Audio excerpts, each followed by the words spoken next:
Cold open question of the week, Gary. Yes, sir.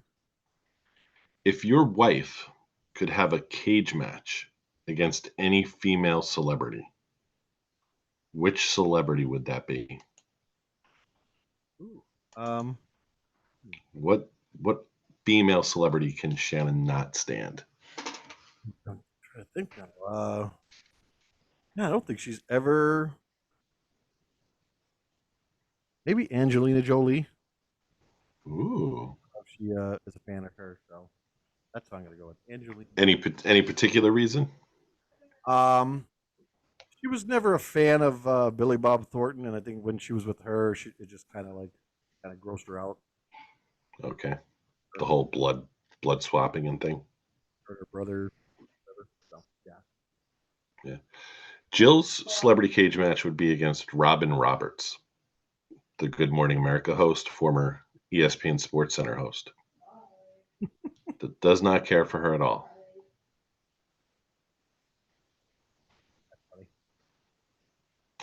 Gary. It's the Brian Lennon Show, episode 64. The one about that 70s creep.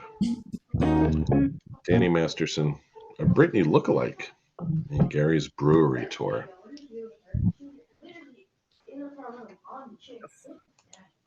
All right, so welcome into another exciting episode of the Brian Lennon Show. I'm your host, Brian Lennon, as always, joined by my co-host, Gary McDaniel. Hello, hello. And Gary, we have a special person tonight in the studio audience. Well, I guess it's not a person; it's a feline. Oh. Sarah Beth is sitting next to me here in the studio. Chilling out, relaxing. Tails wagging. Tails wagging. She's such a traitor, actually. Gary, just as a reminder, if anyone would like to subscribe to the show, they can go to thebrianlennonshow.substack.com. You can subscribe for free. There's also a paid subscription for as low as what, Gary? $1 a week. $1 a week gets you this podcast, gets you typically one written piece a week from moi. And really, with the price of everything going up and out of the atmosphere, a great bargain if you ask me. And we'll talk maybe a little bit more about the creative aspects of what we do, Gary, on a weekly basis later in the show if we get some time. Sure. Sounds like a plan. All right. But first, I wanted to start with kind of a topic and a story in the news that's been gripping the Lennon household, at least between me and my wife and my youngest or oldest daughter today, Lucy, was the Danny Masterson conviction and sentence. So Danny Masterson, that 70s show star, was convicted on 2 counts of rape and given a 30 years to life sentence. Mm-hmm. And then on top of that, his former co-stars, Ashton Kutcher and Mila Kunis, wrote, I guess we would quote unquote, letters of character to the judge on behalf of Masterson. Yep. And the blowback was not good.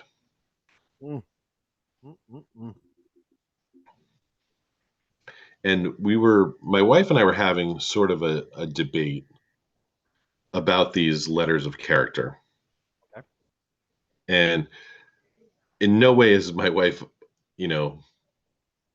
siding with a convicted rapist. But she said, at first she said basically, everyone deserves, you deserve to have a friend and have someone speak for your character. Yeah, exactly. And I said, I agree with that, except for the fact,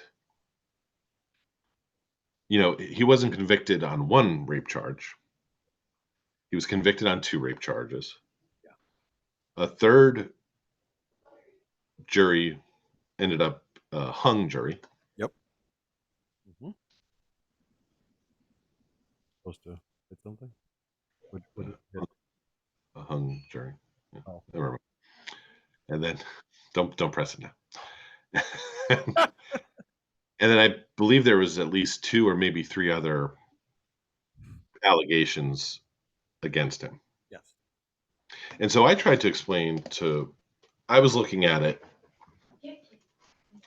lots of different ways, but I was saying to my wife, if I one night decided, hey, I'm going to get someone to meet me at the Micro Hotel here in Dixon, and it ends up as, a police sting and I get caught in this prostitution ring or whatever. Mm-hmm.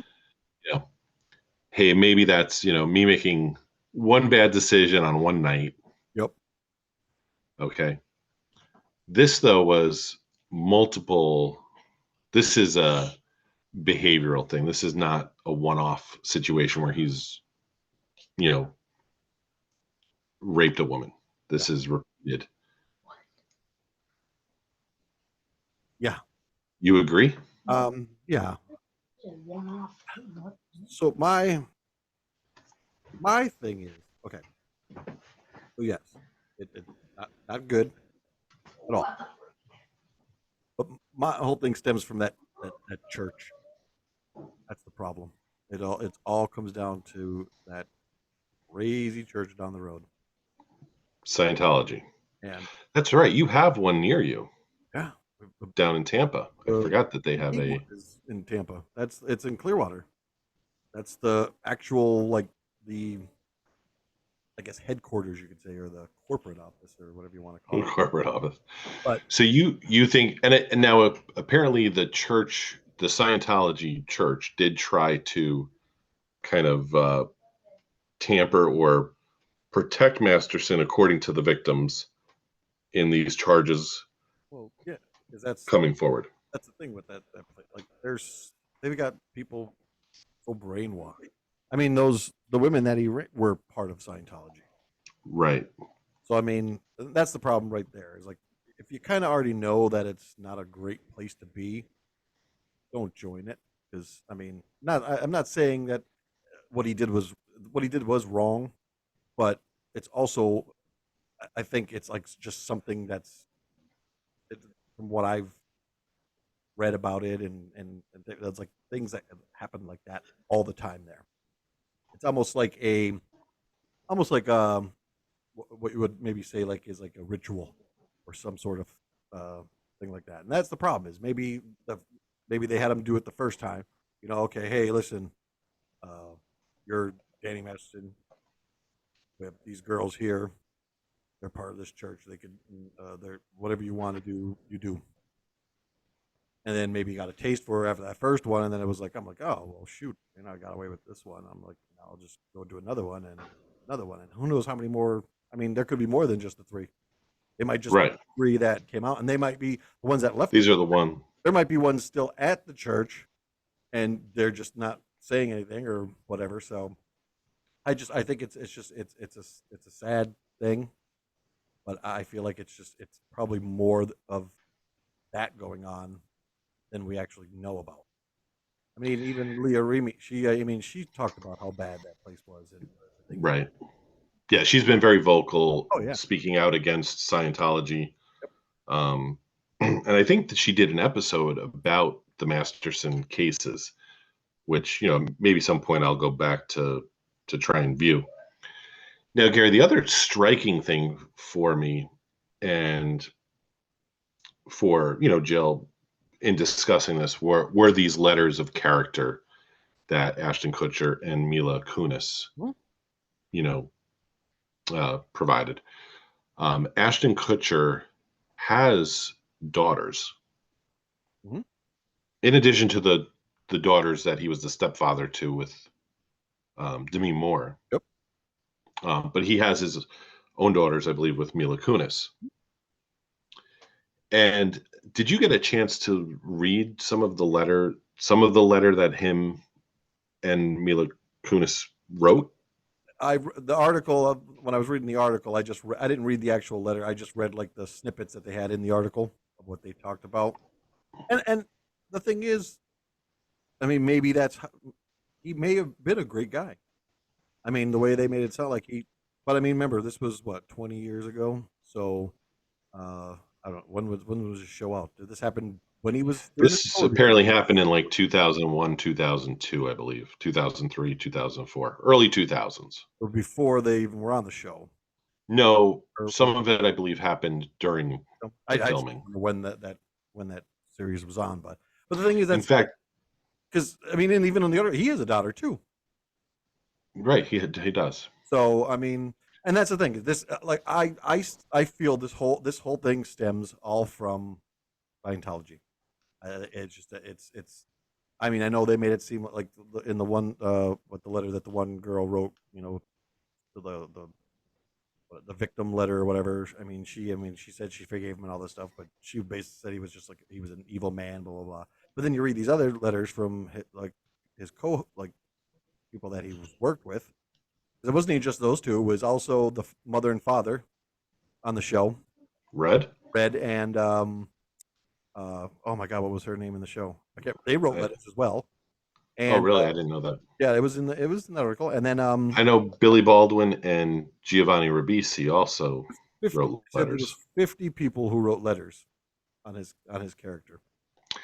So that's the other question I have, Gary. So again, as a man with two daughters myself, Mhm.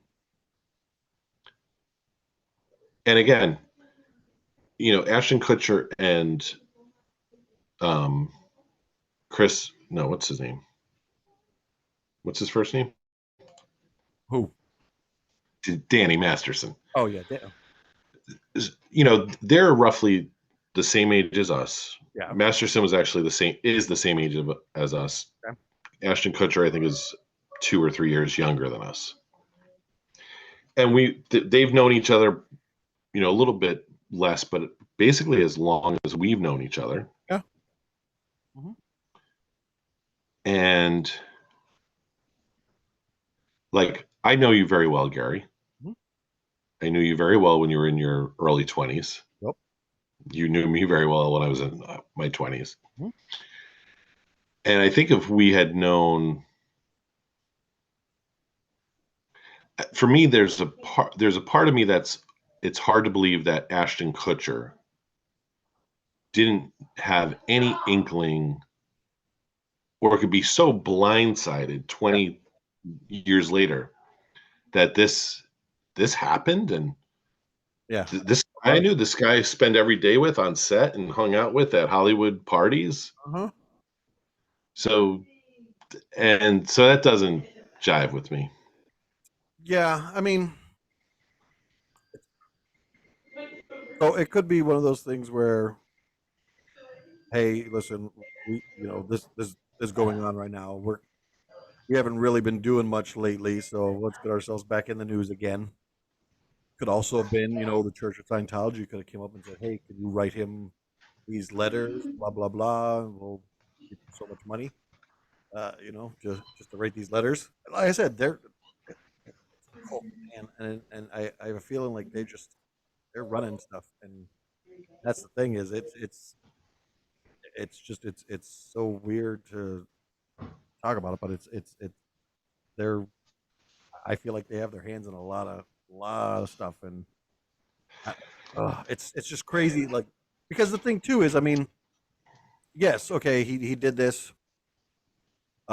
Maybe after he did those couple times, he was just like, that it doesn't feel right, blah blah blah. Maybe he did change his life around, and he became a father, and maybe that's like maybe they did see that, and like okay, we see him as this person, but I mean, there are people that have those dark sides. You always hear about it all the time.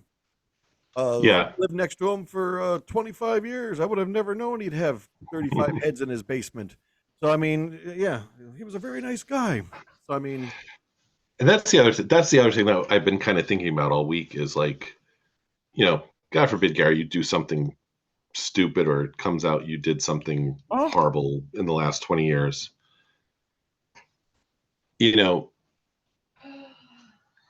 And if, say you asked me to write a letter of character, yeah.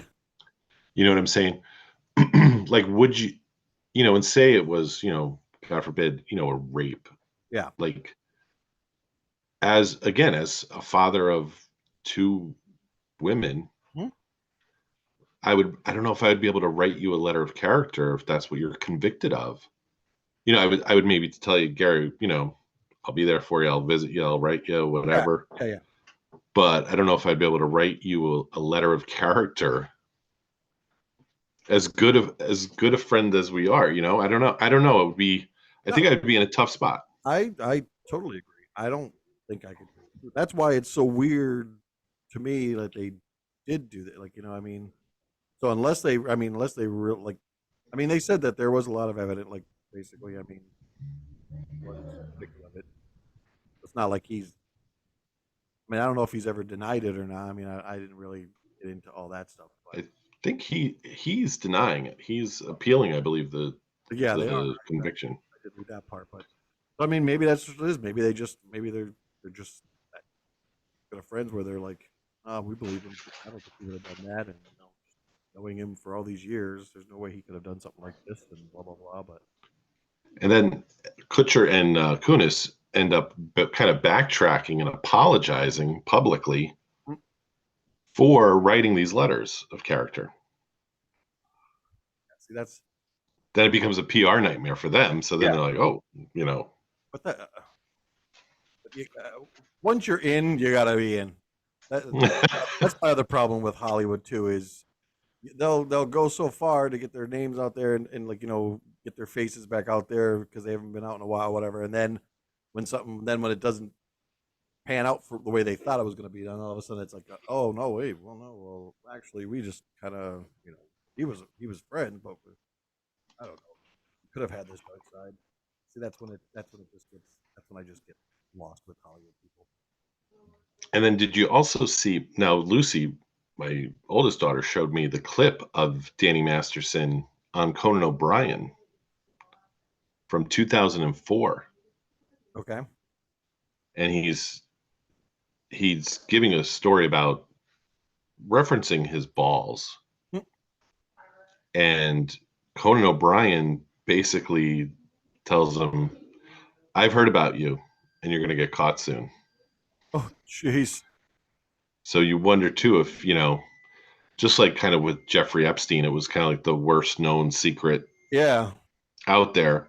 You wonder, did other people know about this? And as we've learned with the whole Me Too movement and Harvey Weinstein, everyone knew in Hollywood that he was doing it. No one just had the quote unquote balls to say something. Yep. Well, and then I'm going right back to that church again. People are, I swear to God, people are afraid of that place, and they don't want to speak out. So it's like they just kind of, that's it. They'll know there's all these secrets, but if you're part of that church, they're not going to say anything about it. Yeah. Now, Gary, do you have any friends who belong to the Church of Scientology? I do not. No, I don't know anybody. Yeah. Okay. Nope. I was going to say, if you did, you probably wouldn't after tonight. Oh, no. Or at least I don't think I do. I mean, just be careful when you open the door tonight if you hear a knock. Yeah.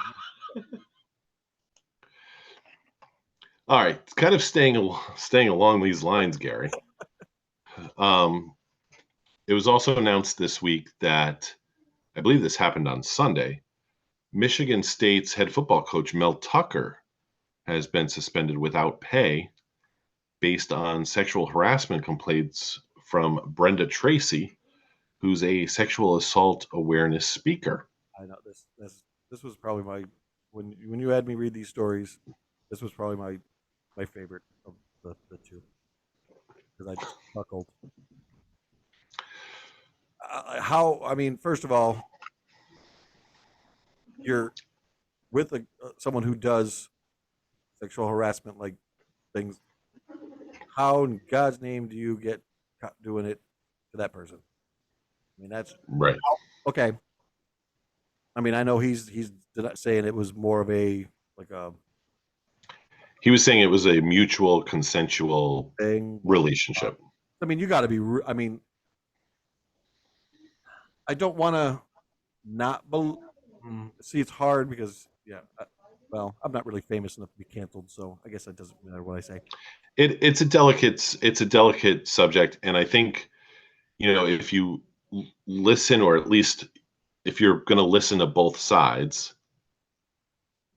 Yeah, you have to be open to listen to both sides. That's the thing.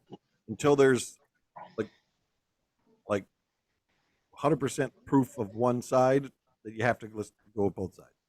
I just find I'm like I don't know. I mean, he's got to be an intelligent guy. He's a football coach for college. I mean, he can't be that dumb to do these things.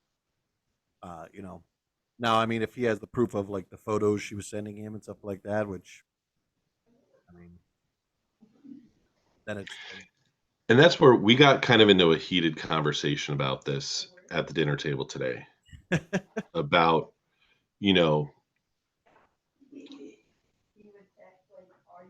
because I think you do tread a very delicate line. mm-hmm. Yeah. Well, yeah. And, you know, we were throwing kind of, because apparently he was sending her gifts. Yeah. He's and correct. Well, I think that's it in the article, right? Because I think wasn't it something where he said to her, "If I wasn't married, what would we?" I thought I read. Yes, he was kind of open to. He was suggesting, if I wasn't married, would you go out with me? Yeah. So, see, this is where it's hard because in this world, I mean, not even just today, but even the past, it seems like once a female goes out there and says something, it's automatic. Like the guy is automatically guilty. I mean, it's just to me that's how I always feel like. And I mean, the good majority of times it works. I mean, it is right. I mean, look at Cosby and now Masterson and stuff like that. So I mean, but there are those times where these girls will cry wolf. And that's what Jill said. She said, has a woman claimed rape and it's not been rape? Oh, yes. There's been instances of that. Mm-hmm. But she was saying the majority of the time it is, sexual harassment. Oh, yeah. I'm not going to say that it's not part of it, but the thing is too. I mean, it could be the part too where okay, he said yes, it was a consensual thing that we were doing. Maybe then she wanted a little bit more, and he was like, "Nah, you know what, we can't." So now all of a sudden it's okay. Well, now it's sexual harassment because you. Yeah, I think there's really, and think that's part of his problem. He's called this kind of investigation that the university did sort of a sham. Yeah. Because apparently he's not able to bring some of the quote unquote evidence that he has to the hearing or to show the school of what transpired. Yeah, and see now that's again, that's not fair. If you have something that would help your case, or you think would help your case, and you're not being able to share that. Exactly. So I don't think we've heard the end of this story either. Oh yeah. This will be going for a little while. Yeah, like I said, it's you do have to listen to both sides. You can't just. That's the problem. Is the mindset of these days? It's automatically. It seems that always like they're guilty before you even proven it. So yeah, it's and again, it's a hot, since the Me Too movement in was that 2017. Yeah. And I think it's good that this has come out of the weeds, if you will, because I think a lot of women have put up with a lot of crap for a century or more. Especially Hollywood, like in Hollywood or any known celebrity or athlete has probably like hey cheeks or whatever and gotten away with it for many years. Now I say it's great that it's come out to the light, but I think it's just now I think it's just too bright. Now I think it's just like it's the problem is It's as soon as someone comes out and says something, they automatically just assume that that person is, and then that person's life is basically ruined because even if he's found innocent, there's still that doubt in people's head, and they look at the person, they're like, nah, you know, and now you can't play sports anymore, or you're not in any movies or whatever, so you're basically now working at the grocery store or something. So Yeah, it does. It does make it tough for the people accused as well. Rightly or wrongly. You know, until justice is carried out, they kind of live with that scarlet letter, if you will. actually, So, all right. Um, moving on. So, Gary, this past weekend, um, well, let me share a story with you. So, um, where Jill works, the college that she works at, they had a social mixer this past week for everyone to get together outside of work. yeah, Um, and the gentleman who organized this brought in a jazz trio. interesting. So they played way too loud for the space that they were in, but that's another story. But the woman who was singing had a striking resemblance to Britney Spears. Oh, okay. And um, our friend Jay shares quite regularly pictures of or TikToks of Britney Spears.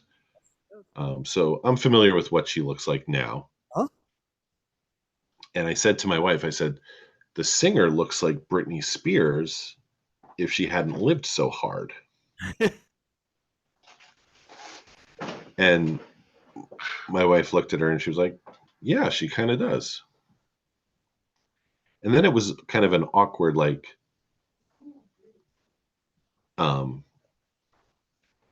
have you ever had that where you like mention something about a woman to your wife and then you think like, oh, now she thinks I'm like, I was staring at her, or yeah. yeah, yes, many a times. Oh yeah, And I'm not like, I don't really like Britney Spears. Even like when she was younger, yeah, she's, I got you. No, yeah, there's been a couple times like that. Or like, I mean, I do the whole thing where if I see something, I just don't say it, and if she says it, then I'll say something. That way, then I don't. well, the whole reason I brought it up was because I was very tempted to ask this lady if I could have a picture with her Uh, to send to Jay because really she looked like Britney Spears. I You would would have say thought she was Britney Spears. But fantastic. again, she looked better than Britney Spears because Britney Spears Oh yeah, has had it rough the last 20 years. a little rough right now. Oh yeah. No, that would have been funny. Yeah. I would have done it. I wouldn't have cared. I mean, look, I mean, when I was over in London, and we seen the girl with the shirt when we were at that Polish restaurant. And actually, it was Shannon's idea to get the picture. I'm like, no, I'm all right. And then she's like, oh, could he get a picture with you? His friend, uh, is big Polish guy, whatever, blah, whatever. She goes, and the saying on your shirt. I'm like, ugh. So then I had to get my picture, but I'm like, that's fine. Whatever. I Yeah. didn't start it. That was I would have said. See- Then she would have been like, oh, you want your picture taken with her? It would have been a big ordeal. Oh, what do you like her pierogies? Yeah, All right. Well, Gary, let's talk about your weekend. You seem to be very busy on Saturday. Whew, yeah. So actually, probably going to be busy again this Saturday. No, so yeah, we Collins. So he's been doing some football stuff, and then baseball kind of started up again. And she actually started him back at the hitting academy that he was going to. Now, So speaking of, your wife likes oh yeah, yeah, yeah. But I don't. Whatever. I mean, I can't. you. He's a good-looking guy. I did see him. Oh yeah, okay. I can see it. I'm like, yeah, we're good. You're good. I'm fine. But yeah. So we had to go there first at 10 o'clock, He had that till 10:30. Then we had to drive all the way over into Tampa to meet a coach for Jesuit High School over there, and he does their special teams, but he also trains kickers, special team like players from other schools that don't have like a specific like special teams like coach staff. So Colin's actual the team over here at Pinellas Park doesn't have a special teams like coaching staff. So we started going over there, and I mean the guy was great. I mean like he showed him a bunch of different techniques and all this stuff, and so Now, is he focusing mainly on punting, uh, kickoffs, no, we were field goals, or the whole smorgasbord? like we did. He didn't get into punting yet. It was more just kicking, like kicking off the tee, and then you know certain like motions stuff like that. So basically for kicking field goals. Okay. Now, how far is Colin kicking the ball at this point? So they didn't when he was doing it before this coach, he was about 35 out, I think, is where he was hitting them from. So from the 25-yard line. I would say. Okay. But he right now this guy doesn't start with that yet. So we were in a batting he was in a batting cage Okay. and kicking into like a net and stuff like that. So he Just technique. just all about technique first. And then he said like if you're gonna keep coming back, what we'll do is he's like we're usually about an hour and a half. He goes, I do stuff. He goes, so it's basically like 80-20.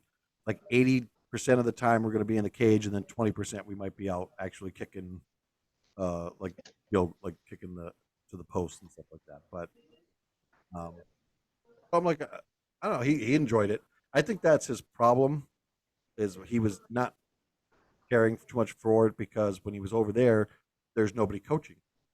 Him and Right. the other kid are just kind of over on the one side, like punting the ball and stuff like that, and just doing whatever. Because then they're too busy focused on this other kid kicking. They only have one tee to kick off of, I guess. So they always have it with the other kid.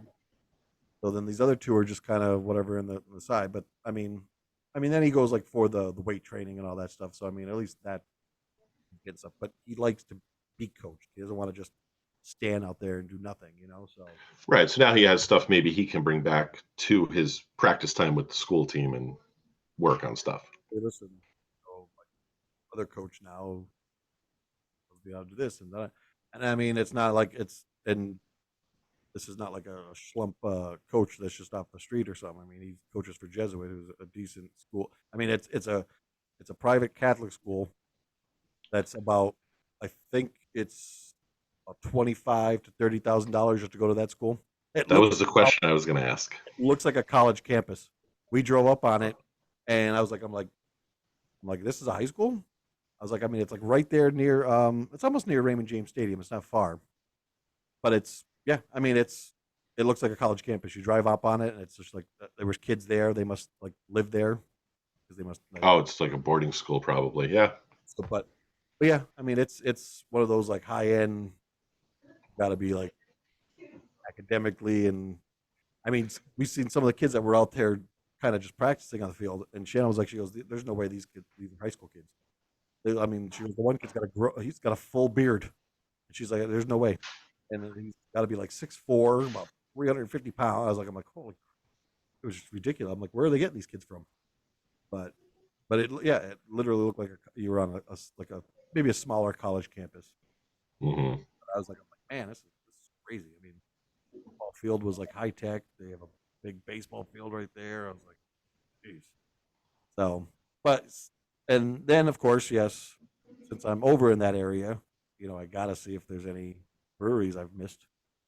I mean, You're there. Yeah, we ended up hitting two.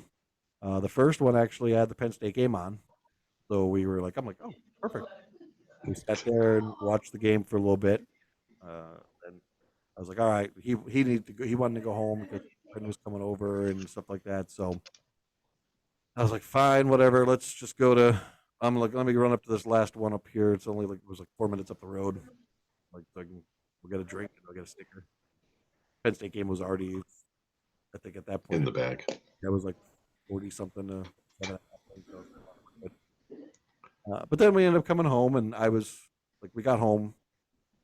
He was with his friend, and he was going to be going and staying the night with his at his friends. And I was like, well, you know what? We were going to go downtown St. Pete, or we were going to go up to Rap, and I was like, nah, let's just stay home. I'm like, I think I'm done. I had a few drinks. I'm like, I'm kind of tired.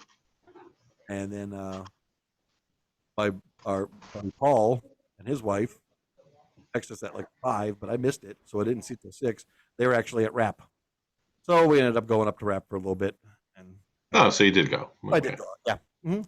But yeah, so and then this coming Saturday, I think we have basically the same thing. We got another 11 o'clock picking appointment, and I don't know about his hitting academy though.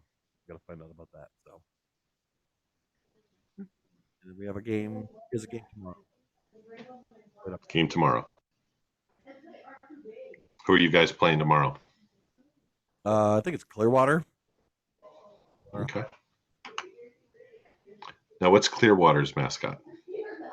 I have no idea. No idea yet. Okay. Well, it's your first season, so I don't Well, fault you.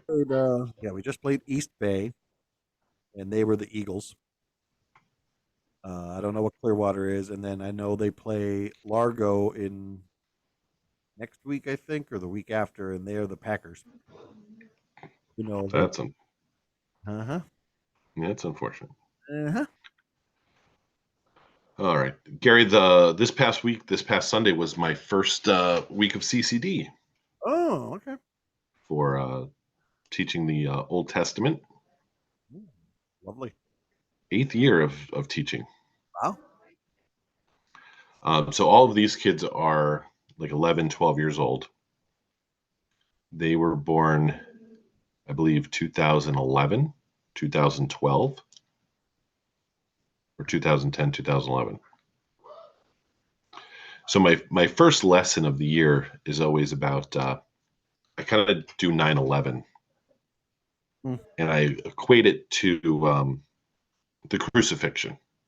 And I wrote about this on Substack this past week. So, well, it was a redo. I edited it and sent it out.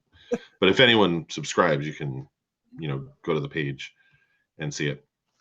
And I just try to correlate what, Jesus's followers kind of living through the crucifixion and the resurrection, and in particular the story of the road to Emmaus. All of the firsthand accounts, the witnesses of those events. Yeah. And try to relate that to 9/11.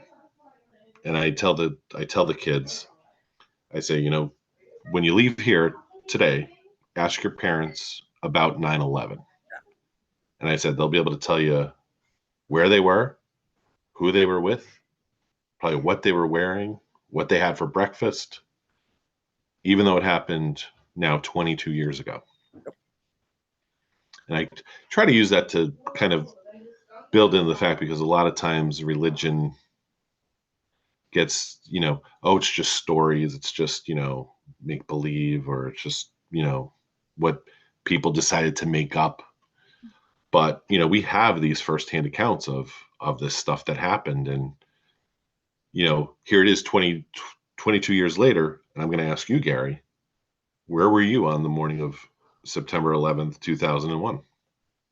So I was back home in Pennsylvania after going to State College. I was sleeping. I was in the little room upstairs using my sister's old bedroom. So I was staying in there because the bigger room, that's why I think. Oh no, my sister had moved when she was living there, so she moved into that room. She took that bedroom when I had left. So I was sleeping in there, and then the only thing I can't remember is who called me. I don't know if it was my mother or Shannon or something. Someone called, woke me up. And then that's when they told me. And there was a TV in that room already, so I turned the TV on. I didn't have to go to work till 1 o'clock that day, so I was sleeping in. And, yeah, that was it. Then once that happened, I stayed up watching the television until. Now, did you go to work that day? I was off that day from work. I did because I was closing that night, so I had to go in. That's when I was working at Quinn's. Hmm. Oh yeah, I do remember very well. Like I said, the only thing I don't remember who called. Someone called to wake me up and told me what happened, and that's when I jumped up out of bed. And Yeah. it was right when might have been right when the first plane hit. I don't remember if it was when the first plane hit or if the two planes had already hit, and then that's when I woke up. But I was up when the buildings were still standing when I had the TV on. Yeah. Well, at the time I was living with Greg in the Grant Court apartment, and I was off on Tuesday because we had worked. I don't know if I was even working at Quinn's yet. Maybe I'd taken the part-time job because we used to work Monday nights doing the truck. Yeah. Mm-hmm. But I got up to play NCAA football, and I didn't know how to like turn it over from like the TV to the PlayStation. Yep.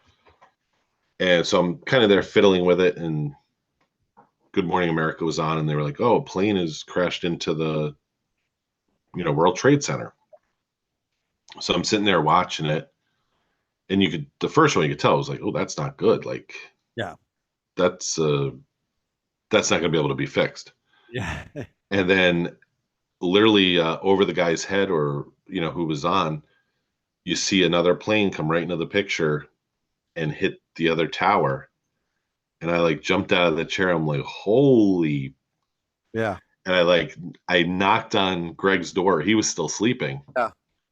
And I'm like, two planes just hit the World Trade Center. And he barreled out of the room, and we sat on the couch all day watching the news. It was a beautiful day. And I remember we went around the corner, we ordered Chinese food from, was that May? Oh, yeah, I think so. That sounds right. So we ordered Chinese food from May, and I walked and went to go get it. And I remember like walking in the traffic on Main Street was normal. Yeah. And I remember thinking to myself, I wonder if people know what's happened. Yeah. Yeah. Because that was before internets and oh yeah. Not before the internet, but people didn't have cell phones. They would have been listening, on the radio to like breaking news. Oh yeah. So. Yeah, it was crazy. But it's so crazy that it's been that long ago. You just don't even. And it's funny is like you don't realize it. Like I realized it yesterday when I was doing my bank recs, and I went going to put the date. Or no, actually it was today I was using the date, but I remember seeing the date and I was like, oh crap, it's 9/11 today. I was like, man, it's been a while. But Yeah. And it was funny is Colin had a school thing today. It was meet the teachers, and we're walking out. It's the first time ever being in that school, so we're walking out of it. And I didn't even notice it walking in, but walking out, I see like this girl was going to get a picture, and it looked like a big tombstone. And I'm like, who the heck's buried over there? And it was a 9/11 memorial sitting right like that they put up at the school, like towards the entrance. And I was like, oh. I was like, okay. I was like, man. But that's crazy. All right, Gary, I have a question for you. Yeah. What? Some fashion advice. So, as you may or may not know, I'm hosting an Oktoberfest themed get together next month. We're about a month away, and I kind of jokingly put on the Facebook page that has this event. Lederhosen and dirndl, strongly encouraged but not required at least wear flannel. And so a number of the women were, gave a little laugh emoji. And then at the soccer match this weekend for Bernie, one of the mothers who we've invited said something to me about lederhosen. Now I'm going to admit here that I thought lederhosen was just the socks. I didn't realize the whole getup was called lederhosen. It's it's like the how do you want to put what's the what was that overalls? It's like mini over. It's like overall overall shorts. Yeah, actually, I mean, it really, if you look at it, it looks like a pair of shorts with suspenders. That's kind of what I always. And that's what I thought I was going to do. I thought I would just get like a long pair of socks. I have sort of a shorter pair of like khaki shorts. Yeah. And just maybe get like a cheap pair of. Yeah. Oh. But then Jill starts shopping on Amazon. And she's like, "Oh, well, they have a 2X lederhosen." There you go.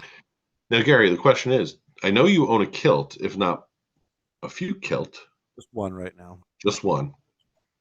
Do you own lederhosen? I do not. No. No. I go to a lot of Oktoberfests. I don't dress up, though.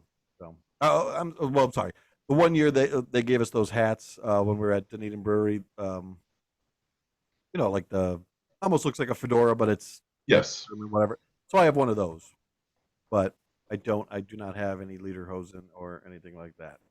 So now I don't really have any German in me, so I just go for the beer and the Steins. That's it. So, but no, I do not. I've seen people dress like that, especially like at all these like Oktoberfests that we go to. I would say it's safe to assume you would wear lederhosen. I would, yeah. If I was going to, yeah. Like I said, I don't. When I go to these like Oktoberfests at these breweries, I just whatever. I wear that one hat. That's about it. But now, if like I was going to a Oktoberfest themed party of some sort, then yeah, I would get myself a pair of lederhosen and dress it up. Yeah, definitely. So that's a developing story. We may have some lederhosen for me in October. Now, what is this something that you're doing for the church, or is this you're having? No, this is just at my house. Oktoberfest. All right, no, that's cool. Yeah, we did I like having people over. So last year, like we decided let's just have people over like in October, have a little campfire in the driveway. Yeah. Because it was kind of like the whole thing with like COVID and we hadn't seen anybody for a long time. I was like, let's just get together and enjoy life. Exactly. And now that I have like weekends off, I can like, enjoy Saturday nights. So that was it. So this is actually just like the second year we're calling it Oktoberfest. So I think we're doing a Halloween party this year. So, okay. Our friends of ours, we talked about it. At your house or somewhere else? Here. Yeah. We're getting our showers are getting done tomorrow. Well, tomorrow and Thursday. They're coming. Can we get some before and after pictures for the Facebook page? Yeah, sure. Okay. Yeah, no, we're gonna have it here, and because I guess one guy likes Halloween, so he was like, "Oh, we should have a party." Any front runners for costumes for you? I don't know yet. Because the way they were talking about, they wanted to do like a like a decades Halloween party, or something from a specific decade. That, but I don't know. I haven't really decided what we were talking about doing yet. I don't know. I'm kind of up in the air. Usually, what happens is it's like the last minute, and I go in my bin out in the garage and pull out some old Halloween costume and put that on. What's your favorite Halloween costume you've ever dressed up as, Gary? Um, you know what? I think it was a couple of years ago. We did at a party. It was John. They had a party at the house, and me and Shannon did. I dressed up like a mad scientist because I had my where my scrubs. I think I had scrubs, and then I bought a doctor's coat. So I had that, and then I bought these big like purple rubber gloves that I found at I think Lowe's or Home Depot. So I'm like, oh, that looks like something a wacky doctor would wear. And then I had put on I had a white wig from a wizard that I wore. So I just had that like all like crazied out, and then I had my glass, and then I bought a beaker, and I drank my whiskey in that all night. And then Shannon dressed like a um, almost like a creation, like I created a doll, a live whatever. So she had like looked like stitches on her face, and like wore all that, like she was like white, and then had like a bunch of stitches, and then she just wore like whatever. It was like my little creation that I was walking around with, and so yeah, that was probably my one of my favorite ones. That's what just, when we were talking about. I'm like, oh, maybe I might just do that again. I'll get one of those nurses costumes and walk around. All right. Gary, Ethan Hawke. Okay. I haven't heard that name in a while. I don't know if I've ever seen a movie he's in. Really? Like I know movies that he's in, Yeah. but I don't know if I've ever like sat and watched a whole movie that he's in. See, I would have to. I got to look him up because I can't remember. And the reason now he's come up twice in the last week Okay. because he was on a show with Bishop Robert Barron, who's a Catholic bishop in Minnesota. And he and his daughter are in a movie about some a Catholic woman. I'm not sure who it is. I don't think it's Dorothy Day, but maybe about a Catholic woman. So he's talking about faith and God and religion. Okay. And then today on the way to work, the podcast I was listening to, Tim Ferriss mentions a TED talk that Ethan Hawke gave, and basically about giving yourself permission to be creative. And so when I got to work, when I got to the office, it's like a 9-minute video, and I'll have a link to it in the show notes on the Substack page. So if you go to the brianlennonshow.substack.com, you'll see the link if you click on the podcast here. Mm-hmm. And it's just basically kind of about the creative aspect and kind of playing the fool, if you will. Okay. And I think it was kind of the right message I needed to hear at this point. Okay. I got you. Are you what movies is he in? Oh, he's been a whole bunch. Training Day is a big one. But Okay. and the thing is, I think I've seen Training Day, but it's been so long. Is that the one with Denzel Washington? Yes. Okay. Glass Onion. I've seen that one. He was also in Moon Knight, which was it's a DC, or I mean, sorry, it was a Marvel show on Disney Plus. So I did The Northman. I forgot he was even in that one. I did see that one. He was also in The Purge, The Magnificent Seven. I remember seeing that one. But yeah, he's been a whole bunch, but that's just a couple that I've noticed like that I recall him in now. But yeah. Yeah. Well, it was interesting to hear him talk because he was talking about, he's played a priest, he's played a cop, he's played a criminal, he's, played a cowboy.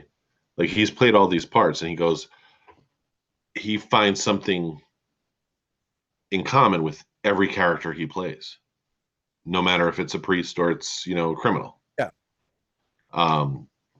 And he was talking about an appearance the poet Ginsberg made on a show where he sang like Hare Krishna, and I guess the day after, people were just talking about like what a fool this Ginsberg was, how he looked, singing Krishna on this late night show, and he was basically saying, but that was his job as the poet to do that, to get people talking, to and he was talking about how he was, kind of gifted this job to be an actor, to kind of play the fool.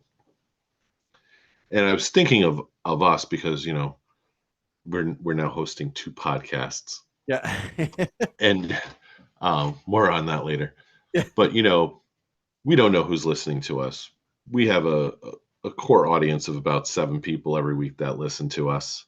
Exactly. Some are listened to more, because we've, had, authors and musicians on where we've reached, out.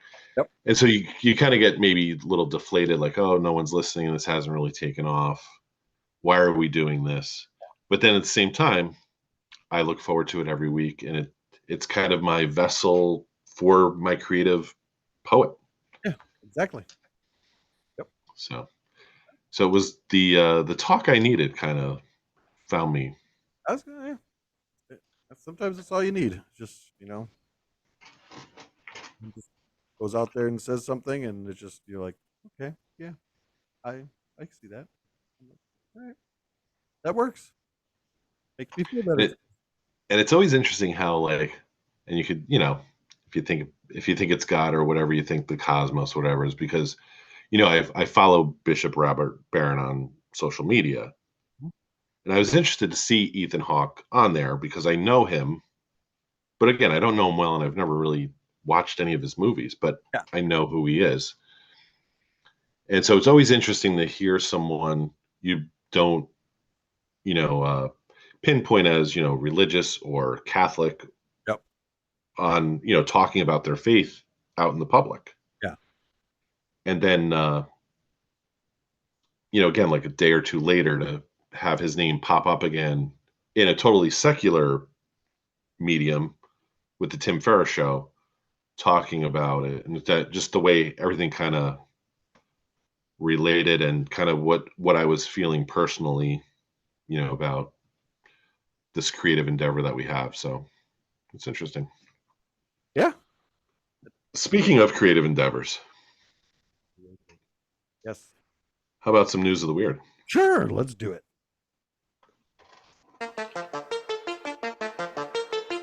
And now it's time for news of the weird with your host, Gary McDaniel.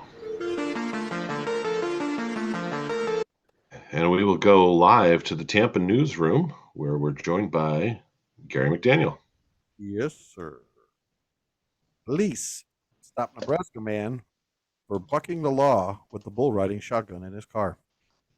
The car driving with a bull in it was pulled over by police in northeast Nebraska's biggest city. Don't worry, he didn't steer. Ha ha ha. Norfolk Police Captain Chad Ryman said it didn't take long for officers to track down the modified Ford Crown Victoria sedan with the bull riding shotgun after a 911 call about it driving on the main highway entering the city of roughly 24,000 Wednesday morning. We didn't have a full understanding of it until we saw it. The car that Lee Mayer has driven in parades across the area for years has half the windshield and roof removed to make room for his bull named Howdy Doody. to ride along. A yellow metal cattle gate serves as the passenger side door, allowing for the Watsui bull to be tied up, and a set of long horns serves as a hood ornament. It would go far. It wouldn't go far without being noticed for sure, Raymond said. A video of a traffic stop shot by News Channel Nebraska spread quickly online. A sign on the side of Mayor's car from a parade in Burwell late last month declared that Howdy Doody's eye-catching ride was judged the best car entry in Nebraska's big rodeo parade. Raymond said Myers told him that when he went to that parade, he drove Howdy Doody in a proper trailer, so it wasn't clear why he decided to load the bull into his car Wednesday and drive the 36 miles from his home in Delhi to Norfolk. Raymond said Meyer wasn't headed to a parade Wednesday. Meyer didn't answer his home phone Thursday morning, so he couldn't be reached immediately for an explanation. But his wife Rhonda told the Norfolk radio station that shot video of the traffic stop that Howdy Doody has been Mayer's friend and buddy ever since he got him 8 or 9 years ago. Rhonda Mayer told US 92 that Lee thinks he's a movie star after the video of the traffic stop went viral, but that he's also a little shy. Meyer said Howdy Doody is like a member of the family now, but she wasn't always wild about how much her husband spent on the bull over the years. And we're gonna throw a little picture. Did you see the video and or a picture of this car and what the bull has done? I haven't watched the video yet, but there it is. Those are massive horns. Mm-hmm. It's like prehistoric cone or horns. Yeah, when I seen this, look though the back like rear panel of the car. Oh yeah, that's not Howdy Doody. Oh, that's just Doody. Doody. Oh yeah, that's it. I mean, yeah, very interesting way of putting your car in. I'm like, I could see being in parades, things like that, but yeah, I don't know what I would do if I'm driving on the highway and all of a sudden this just pulls up next to me and there's this giant bull with these horns just staring at me. It'd probably freak me out, but yeah, that's a whole lot of bull. Oh yeah. All right. Oh. Okay. But yes, so Howdy Doody driving with his owner. Oh shoot, I lost my other story. Oh nope, did that one already. We don't want to do another. All right, let's do this one. People that would do stuff like this. Spicy food challenges have a long history. Have they become too extreme? A tortilla chip maker's decision to pull its extremely spicy product sold as a one-chip challenge from store shelves following the death of a Massachusetts teen has renewed attention on the popularity, the risks of similar dares marked by brands and spread widely online. Spicy food challenges have been around for years, from local chili pepper eating contests to restaurant walls of fame for those who finished extra hot dishes.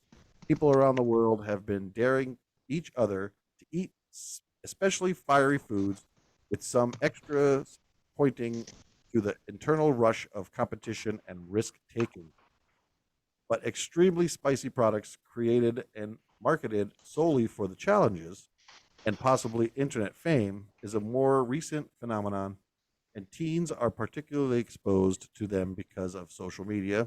Associate Professor of Psychology of Florida International University, Elisa Trucco, says.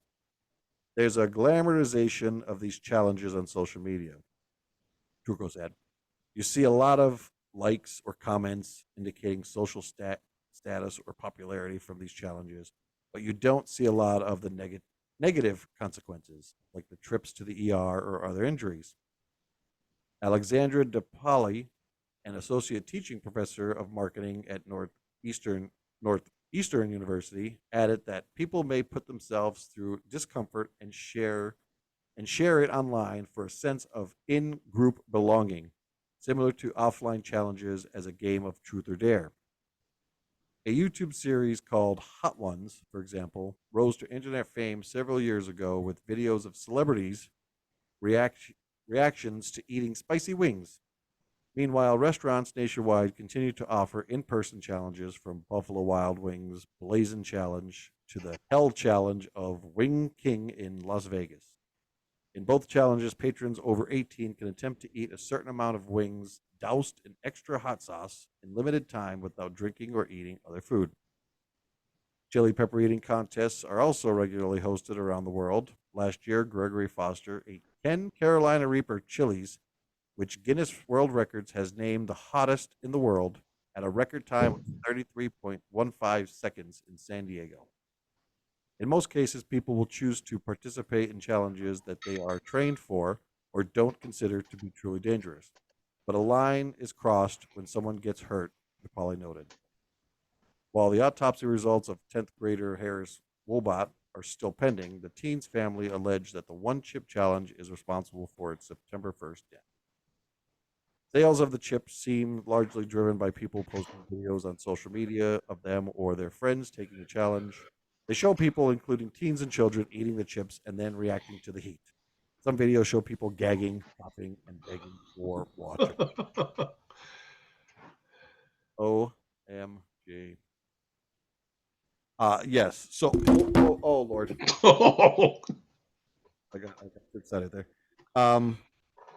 When I was teaching at the school, a few of these kids were trying to do it, and they actually had they had that chair or whatever, and they're like, "Oh, you want to try this chair?" And I'm like, "No, I know exactly how." I'm like, "What do you think I am? I'm not. I might be 47 or whatever years old at that time, but I'm like, I'm not dumb. I know what you're trying to give me, and I'm like, I'm not burning my mouth." What's the hottest thing you've eaten? I mean, I don't really eat peppers. If I do, they're like green peppers or like the red or orange. Like I don't. I've never done any like those really really hot peppers, but I mean I've had some spicy wings, and actually there was oh man I can't remember the name of the place, but it was like a combination of like Asian. It was like an Asian fusion type place. It was like Mexican Asian or whatever, and they had like a spicy soup. Now they actually were on one of those Food Network things where they had this really super hot spicy soup. I didn't try that, but I did have some of their other stuff, and that had a little bit of a kick to it. But The hottest thing I can kind of remember where I was like uncomfortable is Mr. Heim gave us some sort of pepper to try. And it took like 5 minutes till it like started like burning. But then like once it activated, like water didn't work. Then we had to go to milk, and the milk wasn't even working. And it was probably like over an hour till I was even comfortable. I mean, I don't mind spicy, but I don't. I mean, I want it to still have like flavors. I don't want to be where you can't feel Burn. anything.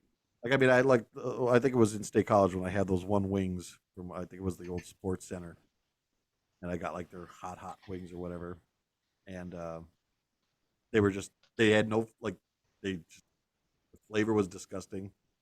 They were just like so hot, like you just couldn't feel your lips or your tongue anymore. I felt like everything was swelling. So I'm like, well, that's not fun. The hell's the sense of this? So, yeah, I try to avoid any of them. Like, well, especially now. I mean, I get such indigestion, so I can't really eat as spicy as I used to be able to. But yes, Not that is news of the spicy. Ooh.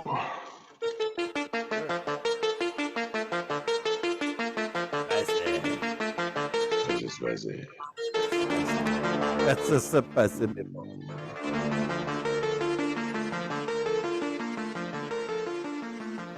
All right, Gary, we'd be remiss to not talk about the big injury last night on Monday Night Football, even though we're not really a sports podcast anymore in this iteration.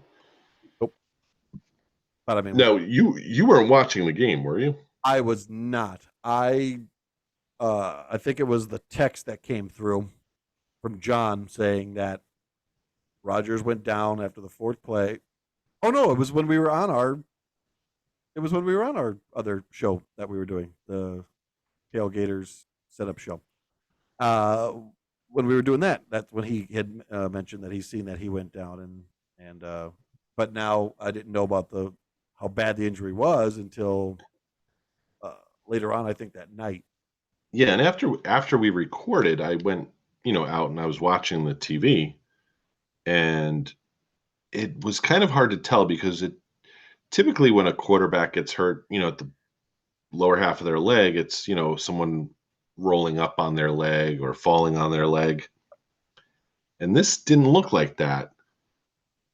And so I thought, well, maybe it's a sprain. Hopefully it's a sprain, an ankle sprain, a high ankle sprain. But then kind of even just in the half hour or so that I was watching TV, it came out that it wasn't looking good. And then, today it was confirmed it was an Achilles. Oh, they did confirm it. I see. I didn't get to see. Yeah, it's his Achilles. So it. Because I did, yeah, I did see it. Because I think I was on Twitter scrolling through, and I did see like, uh, what was it? A replay of it, and yeah, like you said, it didn't. It just kind of looked like his foot kind of got stuck in the turf a little bit, and maybe just bent. But that was about like all I seen. Like I didn't really like. I was expecting to see like, but then I was like I said, scrolling through even before I seen that part. You seen him like he was walking, like they were walking him over the thing. They kind of like put him on it, like he didn't seem like it was too bad. But I said, I'm like, Yes. So he plays 4 snaps, yeah. 5 if you include his Achilles heel snapping. I think the game was 11 minutes, like total time from kickoff to when he got injured was like 11 minutes. Yeah, they said the best play of the game for him, and it was a video, and it was him running out of the tunnel holding the flag. I saw that this evening. I saw that. Best play of the game. Yeah, it does kind of suck because I think they had people in New York had some high hopes that Rogers was going to come in and revamp and turn this team around. And the great part is they actually won the game. I know. As bad as it is to lose your quote unquote franchise quarterback. Yeah. They won the game. It's a division game. They were down. I mean, when he went out. Well, yeah, I don't even think they could have been down.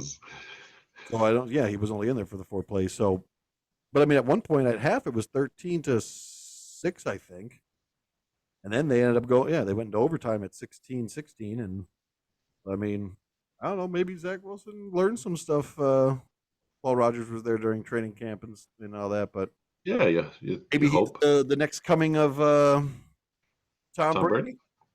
Yeah. Now this happened to the Patriots when Tom Brady got his knee busted. They're playing the Jets. I thought it was the Chiefs. That was the Jets. Oh, you mean when Tom Brady? Oh, I was thinking when Tom Brady came in. Oh no, yeah, that was against the Jets. Yeah, Bledsoe got whacked by the Jets, and then Brady came in. And then Brady, went down, with the knee. Was that week 1 too? I think that was the first quarter of week 1, wasn't it? It was early. Yeah, it was early in the season. I can't remember if it was the very first week or what it was, but I want to say it was either week 4 or week 1. And what sucks is they went. I think they had a good year that year. 5 that year and missed the playoffs. You can't even. You say 11-5 now, you're in the playoffs. Yeah. So you think about how good. So back then. Yeah, so it's not a total death knell for the Jets, but some of the Mike Greenberg from ESPN is a huge Jets fan. He was wearing the far jersey and all of all the photos I seen online. And just the pictures of him on Twitter. His wife took pictures of him like all day. He's like happy-go-lucky. He's got friends coming over. And then, obviously he's on the couch, forlorn, just looks miserable. And then it ends with him, arms upraised because they win on a punt return in overtime. Um, yeah, and you never. I mean, like you said, you never know. You don't know how. I mean, this week had to be the weirdest week ever, with just teams winning the way it happened. I mean, he wasn't the only one that went down because who was it? Dobbins from Buffalo or Baltimore, their main running back. He went down with an Achilles. He's out now for the season too. And Do you think though? Because I don't know if he even played at all during the regular season or during the preseason. Rogers. Rodgers. I think he was in either the. If he was only in, but he was like maybe like a couple, like probably as many snaps as he played in regular season. Yeah, and that's what I think. People were blaming the turf, and I'm sure the turf is part of it. But also, when you're 39 years old, and Gary, we speak, we're older than 39, but even when we were 39, you're not 29 anymore. Use a couple extra refs. And I think to expect to kind of sit around, stand around, game speed, especially in the NFL, is a different speed. Yep.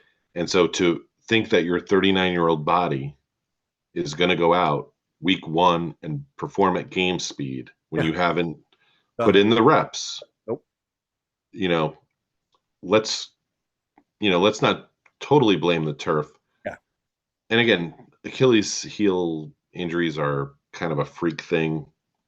Yeah. People get them, walking up steps. But, I think you have to, especially when you're 39, you have to have your body ready to go. And that might have been, I think, part of what led to that injury happening as well. Oh, yeah. I definitely agree. Yeah, because like I said, it's not, he wasn't rolled up on. He didn't get bent the wrong way. He was trying to run for his life and stepped wrong. Yeah. Yep. Gary, you want to put a plug in for the other podcast that you and I are part of? Yeah. Tailgaters Setup Show podcast on Substack that does now have its own Substack, correct? You had yes. Tailgater Setup Show. Covers.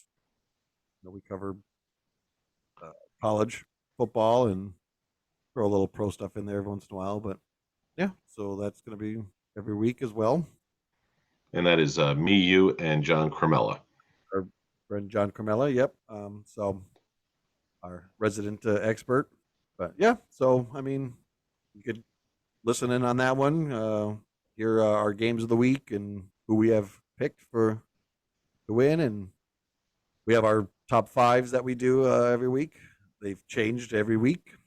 I don't believe one of us has had the same five since we started 3 episodes in, and yeah, so yeah, it's fun. It's a fun listen, so you can check it out.